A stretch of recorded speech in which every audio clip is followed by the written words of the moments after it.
Assalamualaikum warahmatullahi wabarakatuh. Alhamdulillah, tidak pernah berhenti lisan kita memuji Sang Pencipta Allah dengan penuh keyakinan sebagai seorang Muslim. Kalau kalimat Alhamdulillah adalah penyebab utama segala kebutuhan kita akan dipenuhi oleh Sang Pencipta. Selanjutnya kita panjatkan salawat dan taslim, salam hormat kita kepada utusan Allah yang telah Allah perintahkan untuk mengucapkan salam hormat kepadanya. Maka kita lakukan karena bentuk kepatuhan kepada Allah dan juga karena ingin mengejar apa yang telah Allah janjikan dengan mengucapkan 1 kali salam hormat dibalas dengan 10 kali tambahan rahmat. Dan sering kami ucapkan dan ulangi, rahmat Allah luas sekali, masuk dalamnya pengampunan dosa, peninggian derajat dan pemenuhan segala kebutuhan.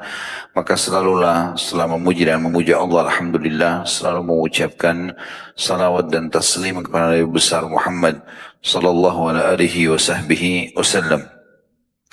Kita akan masuk ke hadis atau ke bab tentang zikir dan doa. Ya, ini bab terakhir dalam buku kita ya. Sampai 1354. Dalam bab zikir dan doa ini dimulai nomor 1328. Dan zikir artinya mengingat Allah SWT. Doa bermunajat sebagaimana sudah kita tahu. Dan makin kita konsentrasi dan ikhlas, maka makin berbekaslah zikir dan doa itu. Ya.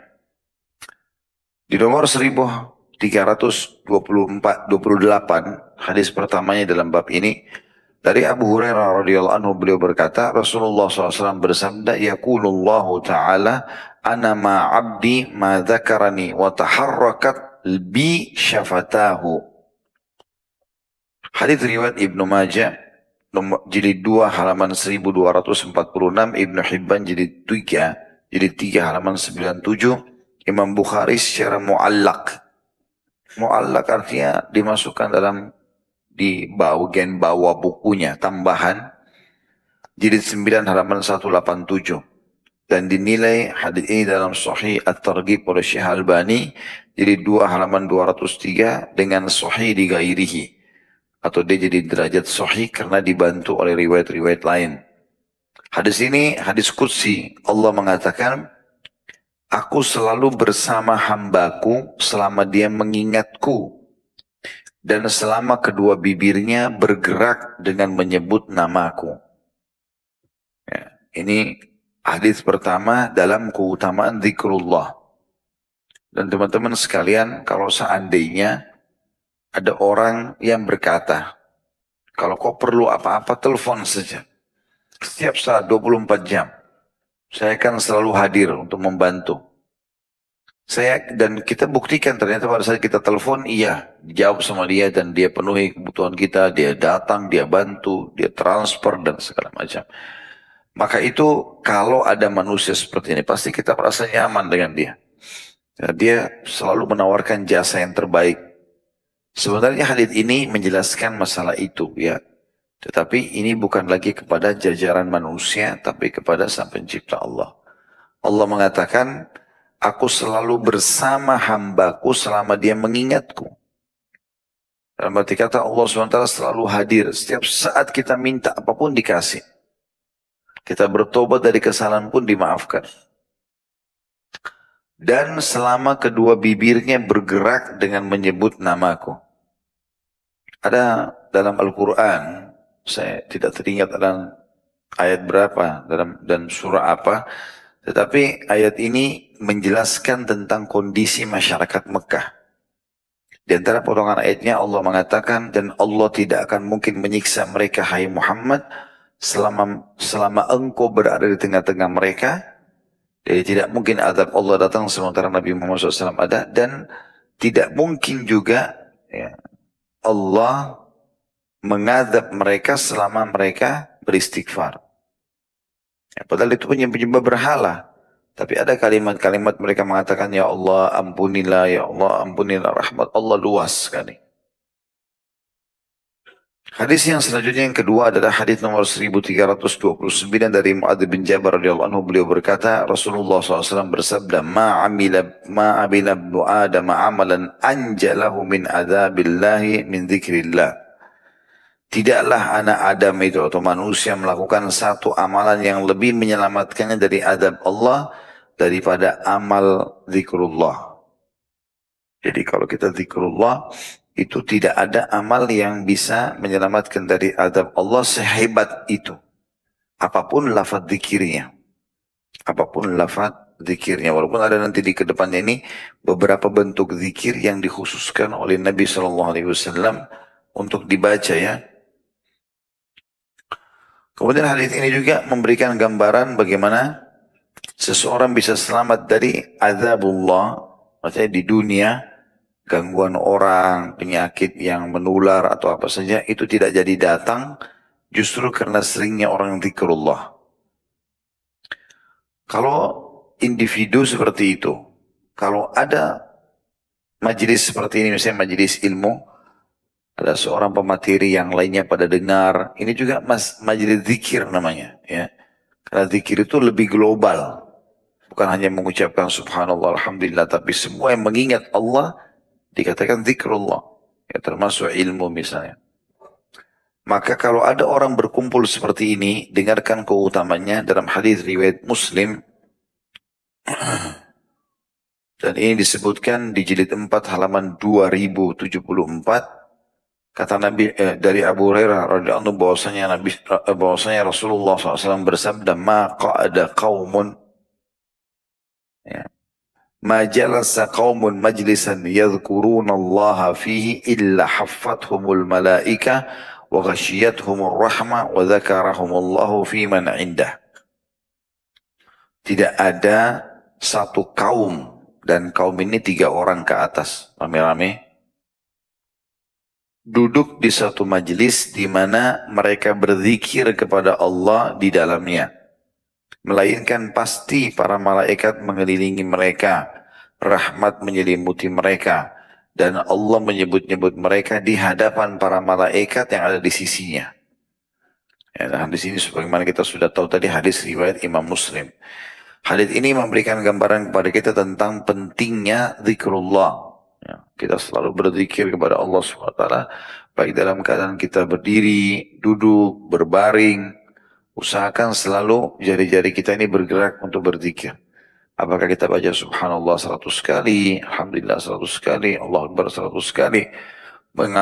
Mengaplikasikan hadis Nabi SAW yang dihasankan oleh para ulama. Siapa yang membaca subhanallah 100 kali, alhamdulillah 100 kali, Allah Akbar 100 kali, maka dia akan datang hari kiamat membawa pahala, tidak ada orang yang menyamai dia, atau kecuali orang yang berbuat seperti dia atau lebih. Nah, orang ini bisa dipakai subhanallah, subhanallah, subhanallah, atau alhamdulillah, alhamdulillah, Allah Akbar, Allah Akbar, sebagaimana sudah kita tahu yang salah itu. Nah, kalau ada orang kumpul seperti ini, maka akan turun bersama mereka para malaikat yang membawa ketenangan. Dikatakan di sini tidak ada satu kaum yang duduk dalam satu majelis di mana mereka berzikir kepada Allah di dalamnya, melainkan pasti para malaikat mengelilingi mereka, rahmat menyelimuti mereka, dan Allah menyebut-nyebut mereka di hadapan para malaikat yang ada di sisinya. Tuh lihat fulan sedang berkumpul. Allah SWT membanggakan kita di depan para malaikatnya. Begitu juga dengan hadis selanjutnya nomor 1331 dari Abu Hurairah radhiyallahu beliau berkata, Rasulullah SAW bersabda, "Ma qa'ada qaumun maq'adan lam yadhkurullah wa lam yusallu ala nabiyhi sallallahu alaihi wasallam illa kana alaihim hasratan yaumal qiyamah." Ini tentang adab bermajlisnya. Salah satu adabnya adalah kita harus memulai dengan puji Allah Subhanahu wa taala dan salawat kepada Nabi sallallahu alaihi wasallam. Barulah kemudian kita masuk kepada bahasan-bahasan kita. Makanya dalam pengajian teman-teman dai kita pasti selalu yang paling ringkas alhamdulillah wassalatu wassalamu ala Rasulillah. Atau kalau tidak Dia bisa membaca puji-pujian yang panjang, ya, terserah dia. Hadisnya adalah hadis riwayat atau disampaikan oleh Abu Hurairah, beliau berkata, Rasulullah SAW bersabda, "Ma qa'ada qaumun maq'adan lam yadhkurullah wa lam yusallu ala nabi sallallahu alaihi wasallam wa lam yusallu ala nabi sallallahu alaihi wasallam illa kana alaihim hasratan yaumal qiyamah." Tidaklah satu kaum duduk di satu tempat duduk di mana mereka tidak mengingat Allah dan tidak bersalawat kepada Nabi sallallahu alaihi wasallam, melainkan pasti ia akan menjadi penyesalan atas mereka pada hari kiamat. Jadi maksud penyesalan di sini tentunya dia akan dihisap oleh Allah Subhanahu wa taala tentang masalah itu. Saya pernah berbagi itu ya. Jadi usahakan teman-teman jangan diam kecuali darurat sekali. Zikrullah selalu. Ya. Syekh Abdul Razak waktu di Masjid Nabawi saya pas umroh, dia lagi isi pengajian subuh, saya sempat lewat, saya masuk situ, terus saya dengarkan. Kalau salah satu yang dibahas itu buku tentang zikir dan doa. Termasuk yang dibahas adalah masalah kenapa orang keluar kamar mandi baca gufronak, pengampunanmu hai Tuhanku. Mungkin orang tidak buat dosa di dalam.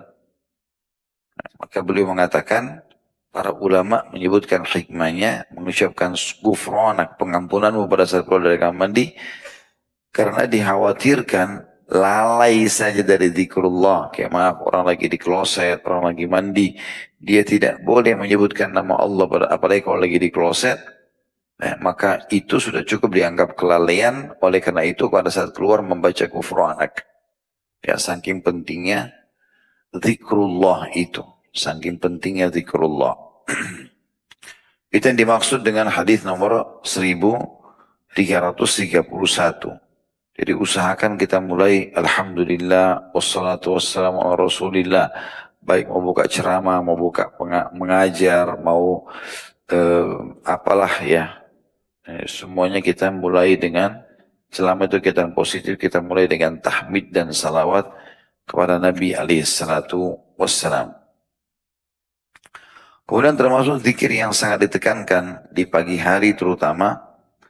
Kalau bisa pagi dan sore sangat bagus dibaca 10 kali. Dari Abu Ayyub radhiyallahu anhu beliau berkata, Rasulullah SAW bersabda, "Man qala la ilaha illallah wahdahu la syarikalah, lahul mulku wa lahul hamdu wa huwa ala kulli syai'in qadir, 10 marrat. Kana kaman a'taka arba'ata anfusi min waladi Ismail." Hadis riwayat Bukhari jilid 8 halaman 106, Muslim jilid 4 halaman 271 dan 272. Artinya, barang siapa yang mengucapkan la ilaha illallah wahdahu la syarikalah, tidak ada Tuhan yang berhak disembah kecuali Allah, dan tidak ada sekutu bersamanya, lahul mulku wa lahul hamd, miliknya lah kerajaan dan juga puji-pujian, wa huwa ala kulli syai'in qadir, dan dia mampu mengerjakan apa yang dia inginkan. 10 kali saja, maka pahalanya sama dengan membebaskan 4 orang ya dari keturunan Ismail dari keterbudakan ya. Karena bebasin budak itu kan walaupun cuma satu, apapun yang dia kerjakan setelah pembebasan itu kita panen pahalanya. Makanya para sahabat berlomba-lomba untuk menebus para budak kemudian membebaskan mereka. Ya, seperti itulah. Jadi kita baca 10 kali, maka sama dengan bebasin 4 orang hamba sahaya dari turunan Adam alaihi salatu wassalam. Ya. Kemudian selanjutnya adalah hadis tentang doa atau zikir yang masyhur. Nah, ini sebagian ulama masukkan dalam kategori zikir pagi petang. Yaitu hadis Abu Hurairah radhiyallahu anhu di nomor 1333. Rasulullah SAW bersabda, "Man qala subhanallah wa bihamdi, subhanallahi wa bihamdi mi'ata marrah."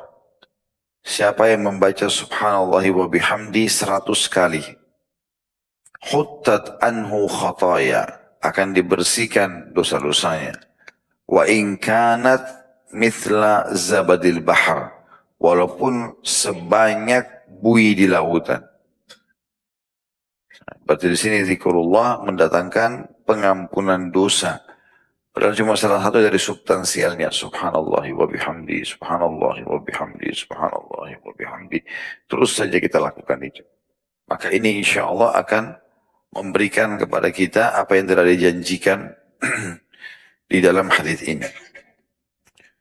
Jadi hadis ini memberikan gambaran kepada kita teman-teman sekalian tentang zikir yang sangat mudah diucapkan. Subhanallah wa bihamdi, subhanallah wa bihamdi, terus saja. Dan jangan pernah terkurung dengan angka 100. Dalam arti kata, yang pertama jangan menganggap ini adalah sesuatu yang berat. Karena mulai saja dulu. Sesuatu itu teman-teman akan menjadi ringan kalau kita sudah memulainya.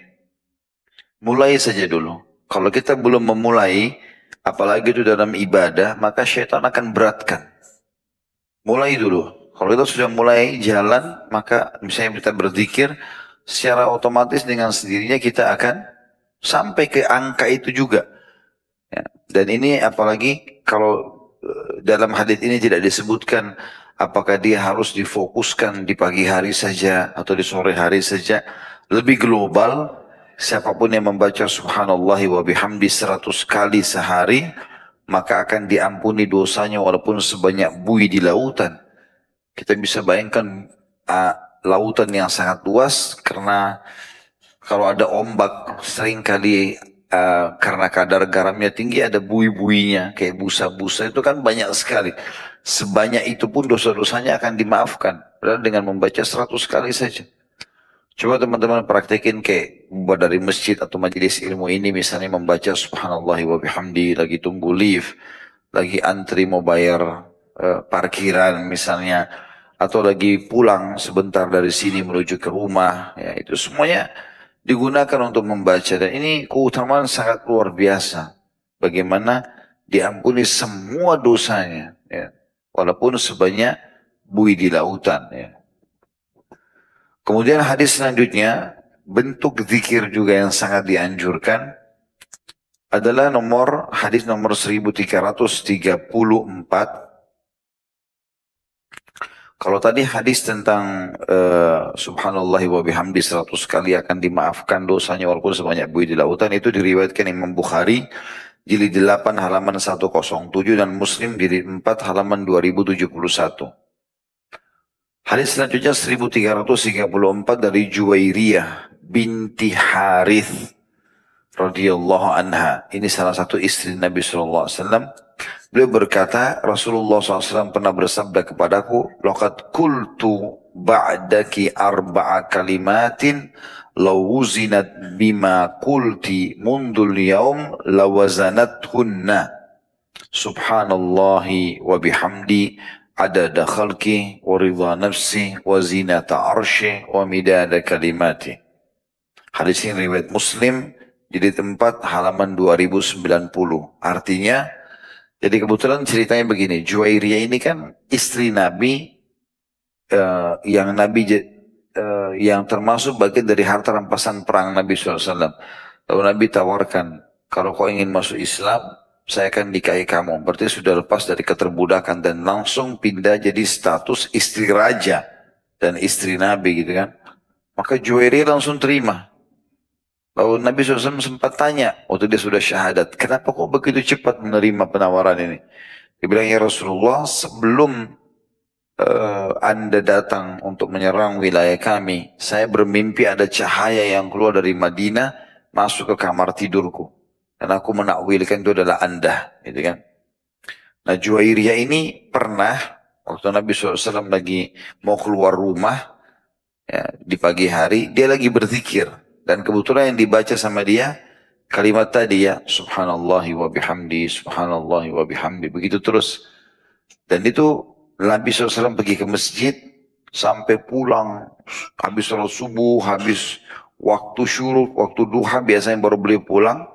Begitu pulang rupanya Juwairiyah masih zikir begitu subhanallah wa bihamdi, subhanallah wa bihamdi terus karena ingin mengejar tadi pengampunan dosa seperti buih di lautan, walaupun dosa itu banyak seperti buih di lautan.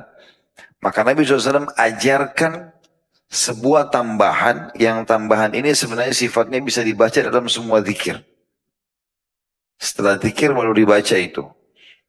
Maka Nabi bilang, Sungguh aku telah berzikir sesudah keluarku dari sisimu tadi, di pagi hari subuh tadi, dengan 4 kalimat yang kalau sekiranya ditimbang dengan apa yang kau baca pada hari ini. Tadi kau baca terus subhanallah wa bihamdi subhanallah subhanallah wa bihamdi terus kau baca dan sampai sekian lama. Aku tambahkan di depan zikirmu itu subhanallah wa bihamdi 4 kalimat yang kalau 4 kalimat itu ditimbang dengan seluruh zikir yang kau baca tadi tetap ini lebih berat gitu ya. Sungguh aku telah berzikir sesudah keluarku dari sisimu dengan 4 kalimat yang kalau sekiranya ditimbang dengan apa yang kamu baca pada hari ini, niscaya lebih berat timbangannya.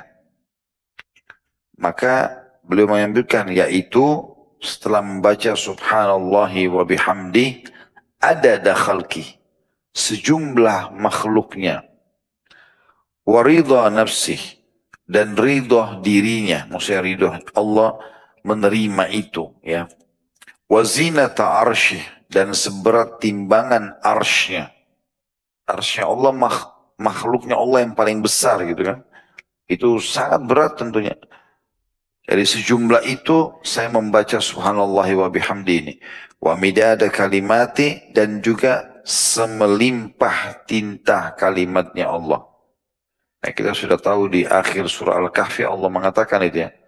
Qul law kana al-bahru midadan li kalimati rabbina nafida al-bahru qabla an tanfada kalimatu rabbi walau jina bimithli madada. Kalau seandainya air laut itu dipakai sebagai tinta untuk nulis semua kalimat-kalimat Allah, niscaya air laut akan habis, sementara kalimat Allah masih banyak yang belum tertulis. Ya. Jadi di sini kita meminta sejumlah kalimatnya Allah yang sangat luas. Berarti misal kita baca yang lain, kita baca misalnya la ilaha illallah wahdahu la syarika lahu mulku wal hamdu wa ala kulli syai'in qadir. Terus kita mau tersibukkan dengan kegiatan apa gitu ya, atau kita sudah mau tutup zikir kita langsung tambah ada khalqih wa ridha nafsih wa zinata arsyih wa midada kalimati. Berarti kita akan dapat kalimat itu dengan keutamaan tadi. Berat arsy Allah, ya, keridhoannya Allah, jumlah makhluknya, berapa jumlah makhluk Allah, berapa hewan-hewan, berapa manusia, berapa tumbuh-tumbuhan, berapa jin, berapa malaikat, dan seterusnya. Berapa air, berapa api, ya. Walaupun itu mungkin dinilai dari volumenya gitu kan. Selanjutnya, zikir yang dianjurkan adalah nomor 1335 dari Abu Sa'id al-Khudri radhiyallahu anhu.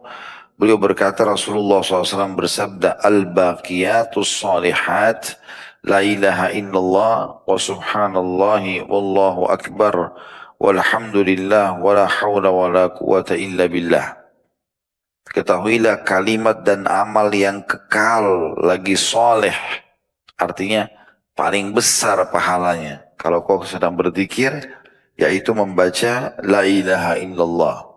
Tidak ada Tuhan yang berhak disembah kecuali Allah. Wa subhanallah dan maha suci Allah. Wallahu akbar, Allah maha besar. Walhamdulillah. Ya. Segala puja ya untuk Allah SWT, wala hawla wala quwata illa billah, dan tidak ada daya dan kekuatan kecuali milik Allah. Ya, sudah kita tahu tentunya, biasanya juga ada hadis yang lain menjelaskan, bacanya adalah subhanallah, walhamdulillah, wala ilaha illallah, wallahu akbar. Kalau di sini, la ilaha illallahnya dulu. Jadi ada dua lafaz yang berbeda ya. Yang dimaksud dengan al-baqiyatus salihat, artinya amal yang pada saat kita sebutkan kita sendiri tenang, dan juga pada saat ya dia diterima pahalanya hari kiamat itu sangat besar. Ya. Selanjutnya hadis, ya, ini hadis diriwayatkan oleh An-Nasa'i dalam Sunan Al-Kubra, dan Ibnu Hibban juga menyebutkan di jilid 3 halaman 121, Hakim jilid 1 halaman 512. Hadis 1336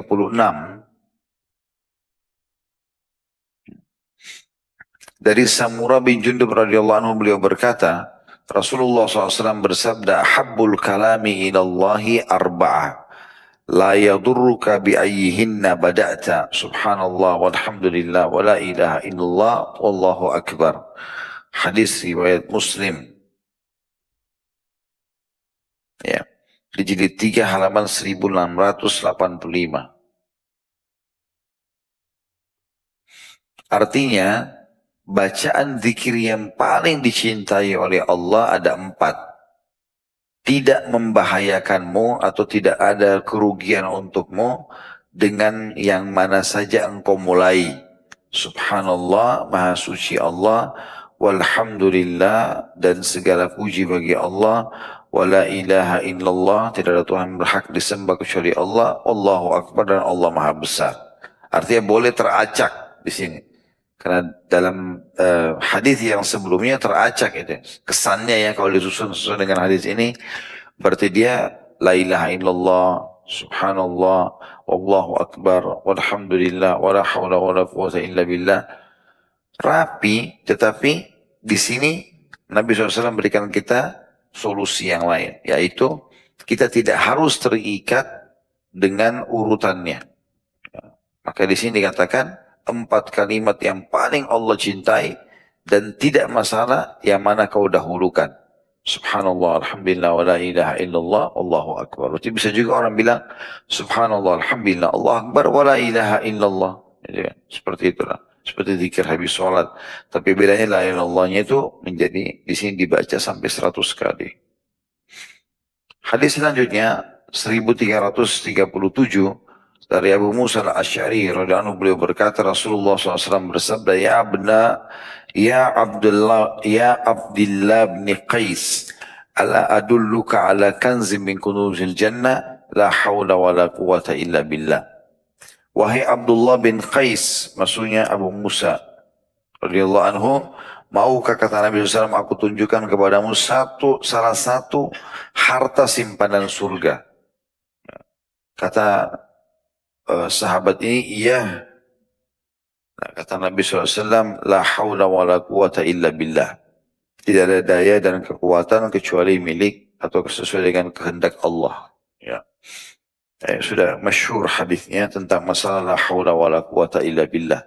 Kalau masih ingat kisah, pernah ada sahabat, anaknya ikut berperang dan tidak pulang-pulang. Ya. Sementara semua prajurit muslim sudah tiba. Maka ayah ibunya datang kepada Nabi SAW lalu mengatakan, ya Rasulullah, semua orang pulang kecuali anak kami.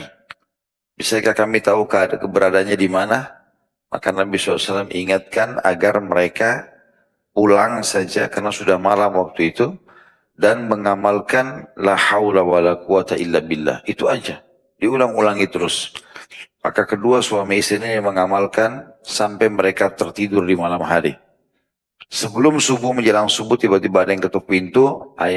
Sang ayah ini tidak tahu siapa yang ketuk, lalu kemudian dia keluar membuka pintu, ternyata dia kaget anaknya sudah pulang. Ya. Dia ditanya, bagaimana ceritanya nak? Diceritakanlah sama anaknya. Beberapa waktu yang lalu, tepatnya waktu mereka sudah mulai berzikir, membaca la haula wa la quwata illa billah, la haula wa la quwata illa billah. Seakan-akan, ya Allah, tolonglah saya tidak ada kekuatan untuk ini, gitu kan. Maka saya beberapa waktu yang lalu, kata anaknya, merasa belenggu-belenggu yang dibelenggu oleh musuh di kaki-kakiku dan tanganku melonggar, dan aku pun akhirnya melarikan diri dan berhasil selamat ke Madinah. Ya, jadi la haula wa la quwata illa billah termasuk menolong kita dalam mengamalkan atau mendapatkan jalan keluar.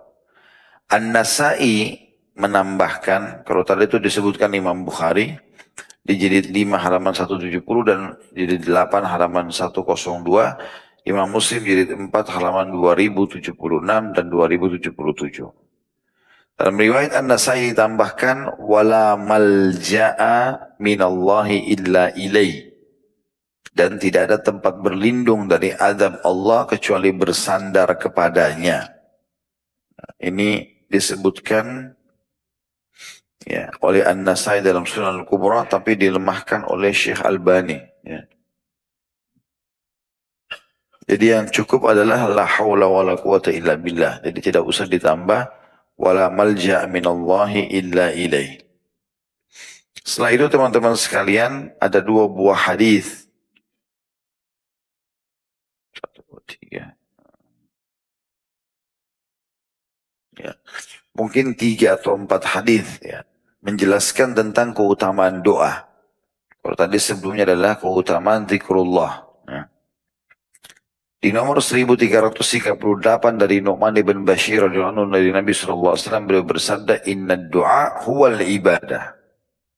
Sesungguhnya doa itu adalah ibadah. Diriwayatkan oleh Imam 4 dan dinyatakan sahih oleh Tirmidzi. Tirmidzi jilid 5 halaman 456. Hadis ini menjelaskan kepada kita tentang pentingnya doa, dan doa isinya menyampaikan hajat kepada Allah Subhanahu wa taala. Saya pernah berbagi teman-teman sekalian, kita kalau sedang ada masalah sama manusia boleh hanya sebatas konsultasi.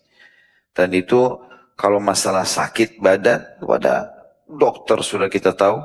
Dan kalau secara kejiwaan maka kita kembali kepada ulama. Ya, bagaimana mereka menasihati kita atau mengajarkan kepada kita doa-doa dan zikir yang diajarkan Nabi SAW.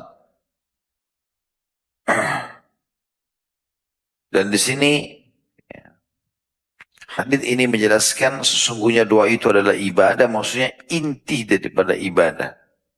Bagaimana seseorang selalu menjadikan doa sebagai pegangannya. Dan doa adalah curhat. Dan ini hanya kepada Allah Subhanahu wa taala. Kalau kita konsultasi tadi saya bilang sama manusia, kalau sakit fisik kepada dokter, kalau dia secara jiwaan atau keimanan kurang, maka kepada ustadz ataupun dai atau daiyah kita kembalikan. Tetapi kalau curhat, meluapkan semua isi hati kita, itu yang paling tepat kepada Allah, dan itu puncak daripada doa. Jadi doa ini sebenarnya sebuah perangkat untuk bermanja kepada Allah. Karena Allah Subhanahu wa taala akan bantu memberikan jalan keluar dengan cara ya, berdoa tadi. Ada beberapa hal yang harus diperhatikan berhubungan dengan masalah ini tentunya.